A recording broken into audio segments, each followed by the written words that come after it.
저는 대기업에서 30년을 근무했고요. 그 후에 관련 회사로 이동을 해서 임원으로 있다가 3년 전에 퇴직을 했습니다. 지금은 강사로 활동하고 있습니다. 그리고 꿈을 찾는 과정도 한번 운영을 해봤었고요. 그다음에 제가 책을 출간한 경험이 있어서 책 수의 과정을 만들어서 운영을 했고요. 스마트폰으로 이제 AI 활용하는 과정들을 운영했습니다. 앞으로 이제 살 때 가장 중요한 거는 두 가지인 것 같아요. 첫 번째는 건강이죠. 저도 사실은 좀 마른 체질이라 요즘 살을 찌려고, 다른 분들 살을 뺀다면 저는 살 찌려고 하루에 계란도 3개 이상 먹고 이런 걸 시작을 했어요, 올해부터. 그래서 살을 목표하는 데까지 찌고 운동도 좀 하고 해서 건강이 굉장히 중요합니다. 그리고 약간 지병이 있는데도 그 건강검진할 때 그런 분들이 있어요. 안 걸리기 위해서 하는 분들. 그렇지 말고 필요할 땐 약을 드셔서 이렇게 치료해 가면서 건강이 중요하고, 저희 집사람이 한 달 전에 뇌출혈이 왔어요.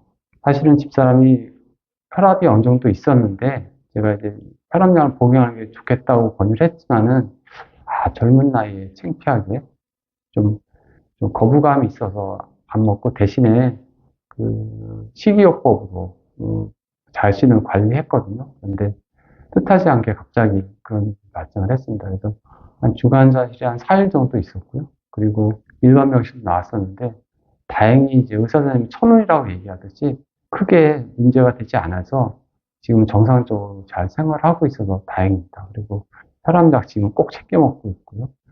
그래서 제가 병원에 가보니까 60대 초반분들이 혈압 때문에 오신 분들 굉장히 많았어요.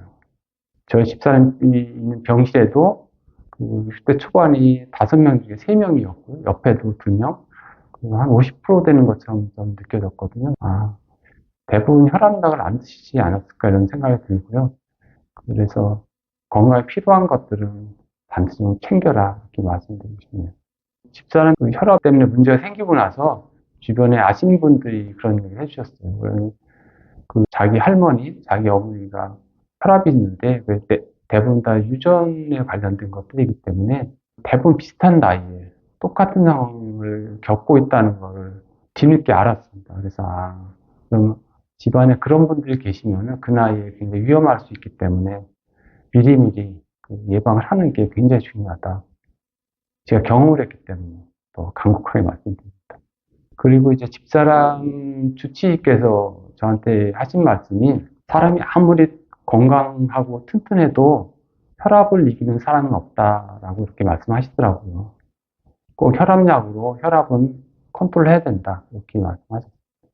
두 번째는 루틴이 필요할 것 같아요. 내가 사는 것에 대한 어떤 균형을 잡아가는 게, 이런 걸 위해서는 하루 동안에 아침부터 저녁까지 또는 일주일, 한 달 이런 것들을 스케줄에 꼭 등록을 해서 하루하루를 지내시면은 훨씬 더 보람 있고 즐거운 생을 살아갈 수 있지 않을까 그렇게 생각이 듭니다.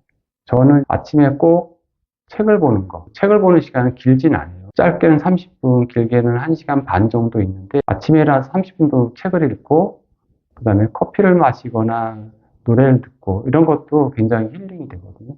그런 이제 작은 작은 루틴들을 맞춰 살면은 하루가 훨씬 더 이제 꼼꼼하고 행복해지는 것 같아요. 두 번째는 관계일 것 같아요. 사람들과 어떻게 관계를 잘 정립해야 되는 부분이 있는데, 제가 퇴직을 하고 나니까 만나는 사람이 바뀌었어요. 직장 다닐 땐 저 사람하고 굉장히 친했는데 나오니까 바뀌었거든요. 제가 이제 생활하는 시간이 바뀌어 버리니까 거기에 맞는 사람들하고 친하게 되더라고요. 그 전에 만났던 사람이나 현재 만난 사람들하고의 관계를 잘 유지하는 게 굉장히 중요할 것 같고요. 그 다음에 현재 일을 안 하고 있다면은 새로운 일을 시작해 보라고 이야기하고 싶은데요. 사실 일을 한다는 게 쉬운 일은 아니죠. 그래서 작은 거라도 일단 일을 시작해 보라고 하고 싶습니다. 어떤 작은 일에도 일단 시작을 해보면은 거기를 통해 또 새로운 일을 또 찾게 되고요.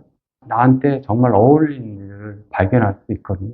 저도 그랬어요. 처음에 학습지원 선생님으로 시작을 했지만 지금 강사가 돼 있듯이, 또 학습지원 선생님 전에는 수강만 하는 교육생이었거든요. 이런 것들이 하나하나 보면서 내 스스로 발전하게 돼 있습니다. 그래서 주변에 있는 분들 보니까 모임에 가서 계속 과거만 이야기하고 떠들다가 다시 집에 오고 이렇게 이런 것들 반복하시는 분도 있어요. 모임에 열심히 나와서 만났을 때 즐겁긴 한데 되돌아올 때 굉장히 허전할 것 같아요.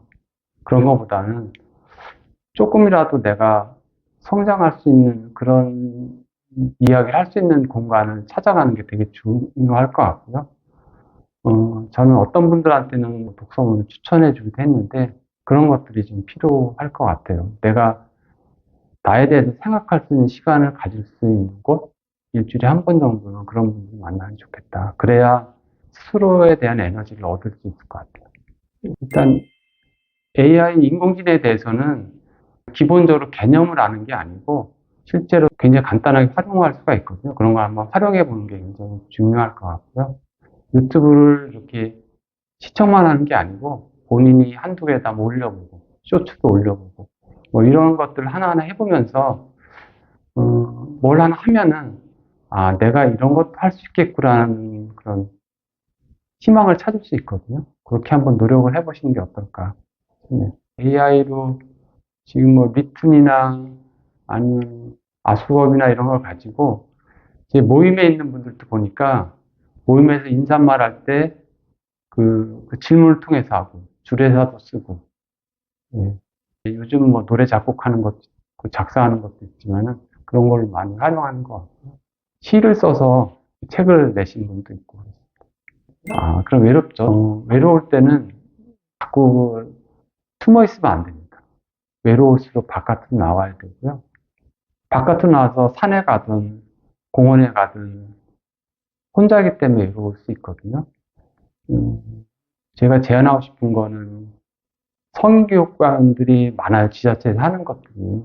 그런 데 가서 교육을 받으시는 게 좋을 것 같고요. 제가 아는 분 한 분은 요가 수업을 받으시는 남자분이 있어요. 전부 여자인데 혼자서 요가 수업을 받으시면서 너무 행복하다고 하시더라고요. 처음에 정말 어색하는데 그걸 하면서 마음의 어떤 응어리 같은 게 다 풀리고 아, 내가 뭐 해야겠다.